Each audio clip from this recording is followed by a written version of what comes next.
Good morning everyone and welcome to my channel, the only channel that gives you Juventus news live on Asia time. Before we start, please don't forget to subscribe, like and share. Doesn't cost you anything and it means a lot to us.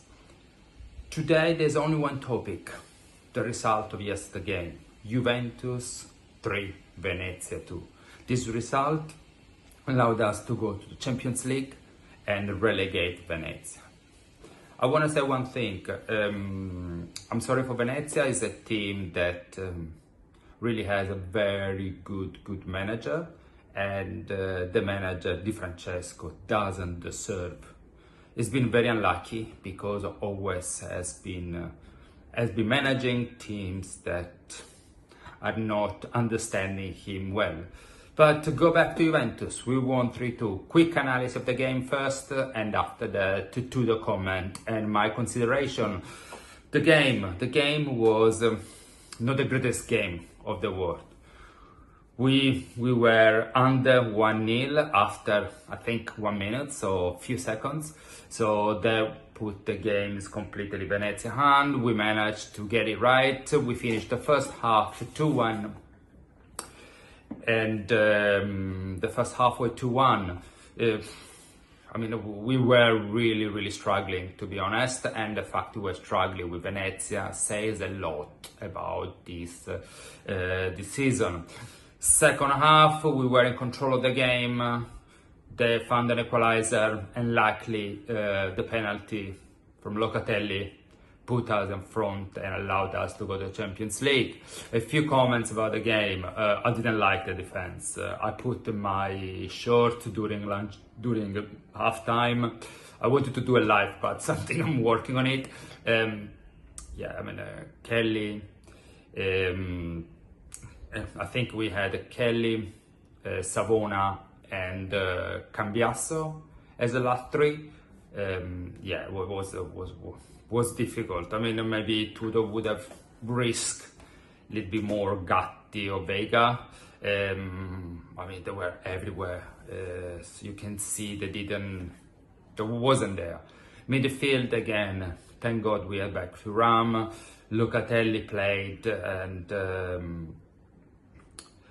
and the rest. Sorry, in defense we had Alberto on the right, while Cambiasso played the midfield. And the three of them, I mean, Savona is a good young kid. I mean, he still needs to grow, so it's very unfair to point the finger at him. I mean, he was playing the next gen last year, got promoted by Thiago Motta. He was a good right back.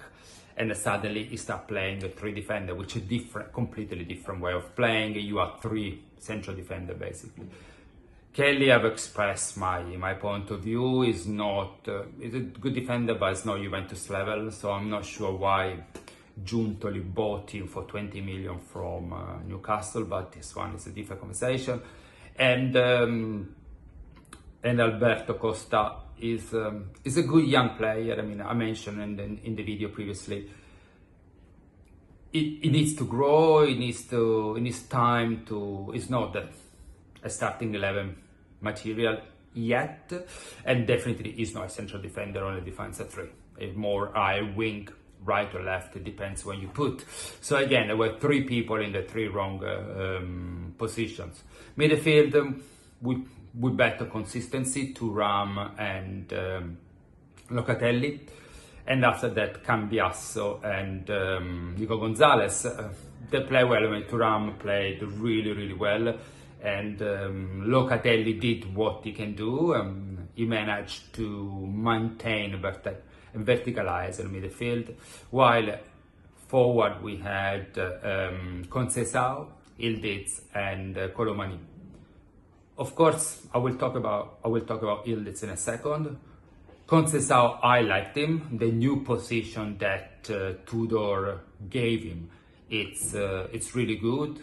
Allowed him to have a different arrows in his pockets. So it really changed, verticalize, move right and left. It doesn't do always the same thing, go to the back and try to cut in the middle. So that was positive. And Colomani was a little bit outside of the game until he got the ball, and he does what he does best: get speed, turn and score. And it's what the striker is supposed to be.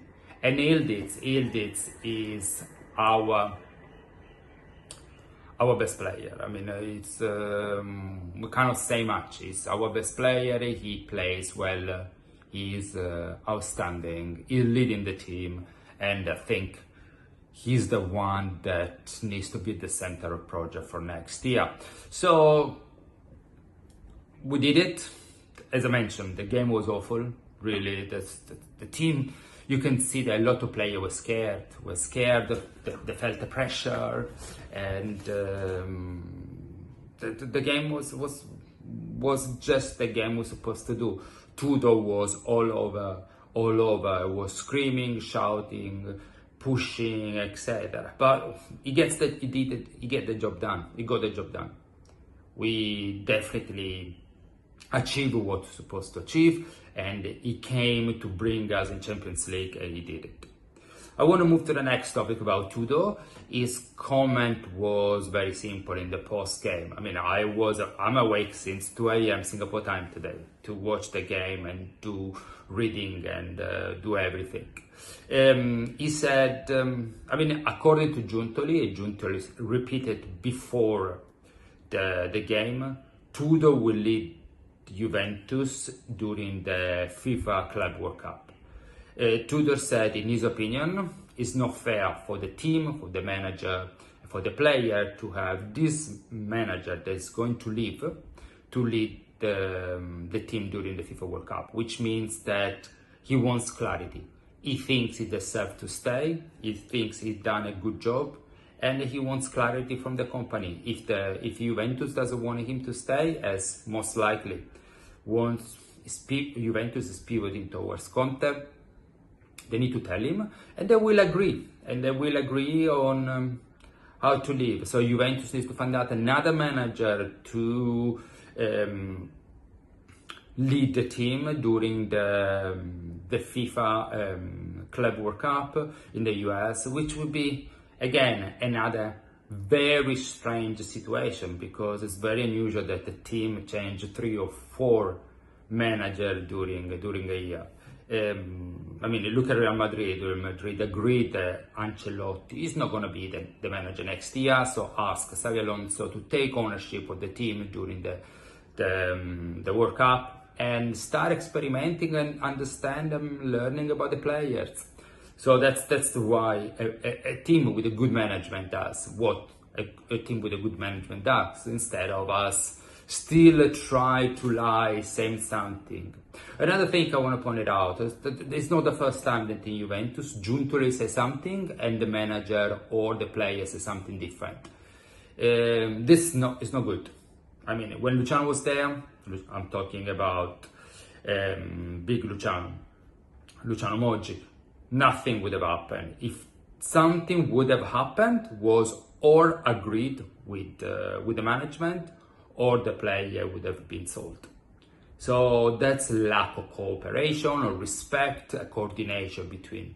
We talk about Motta, big ego, and now Tudor said the same. So there's something that is lacking. And I keep on saying, Giuntoli is amazing, yes. Giuntoli is not the general manager. Giuntoli cannot be the general manager. We need the general manager beat the people and the player up figuratively, of course, not physically, and impose a way of working, a way of behaving in the team. Without this, it's like De Laurentiis. I mean, if you say something, De Laurentiis let it beat you up left, right, and center. Really destroy you physically, financially, and sell you. So we need someone strong, really, that bring discipline in the team. And it seems like we are becoming like Inter of 5 or 6 years ago, when everyone was saying everything, players were going out, not coming back, not show up to a training, and the management was listening, and they were not respected. So we need a strong management. Yes, that's unfortunate. It is. And now it's up to Juventus management, Antonio Conte, and all the discussion that will happen in with De Laurentiis and Elkan, Giuntoli, and Tudor, and we'll see what we created for next year. Last point is whoever comes needs to have a list of, need to communicate as soon as possible the list of players. Need to tell who they want, who they don't want, who needs to be bought. Because I believe with what Giuntoli and Tudor said, if you look at the team on paper and no one is injured, we do have a strong team. We need 3 or 4 big players. We need players with experience. We need the player that played such a game. We need players that live this. I keep on saying about Rugani, and you know, you guys followers sometimes write comments about Rugani. Rugani is someone that lived with Juventus and play games more complicated than this. So he has the mentality, he has the capacity of zoom out, focus on the game, and stay focused. So we need players that have experience. You can't build a company with all young players, maybe with a lot of talent, but all young, that at the first difficulty, the first challenge, the crumble. You can't do it. You need experience, you need a player. Tudor said, you win. A team that wins need to have an average year of 27 years old, which means there will be a younger player, but will be players with experience. Okay guys, I can go on and on and on forever. I want to thank you for listening, thank you for subscribing, and yeah, and we are back, we managed, we are qualified for the Champions League. That's a big relief. Thank you so much for listening again. Forza Juve always, and see you to the next video. Bye bye.